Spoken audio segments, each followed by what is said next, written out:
Hello, ഇന്ന് സമ്മാരി നിങ്ങൾക്കായിട്ട് കാണിക്കാൻ പോകുന്നത് ഒരു സ്കേർട്ടും ടോപ്പുമാണ്. സ്കേർട്ടിൻ്റെ പ്രത്യേകത എന്ന് പറഞ്ഞാൽ ഇതൊരു ഫിഷ് കട്ടാണ്. ഇത് 11 years ഉള്ള ഒരു മോക്ക് വേണ്ടിയിട്ട് ഞങ്ങൾ ചെയ്തതാണ്. ഇതിൻ്റെ ഈ ഒരു പോർഷൻ ഫുള്ളായിട്ട് ക്യാനാണ് കൊടുത്തിരിക്കുന്നത്.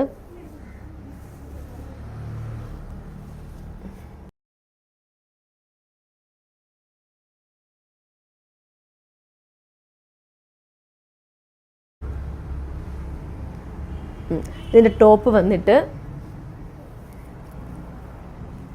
ഇതിൽ വേറെ വർക്കും കാര്യങ്ങളും കൊടുക്കേണ്ട ആവശ്യമില്ല. ഇതിൽ തന്നെ ഓൾറെഡി വർക്ക് ഉണ്ട്. ഈ ഒരു കളർ വേണമെന്ന് പറഞ്ഞത് കൊണ്ടാണ് നമ്മൾ ഈ ഒരു കളർ തന്നെ ചെയ്തിരിക്കുന്നത്. വോയലറ്റ് കളറിൽ ഫുൾ സ്ലീവ്.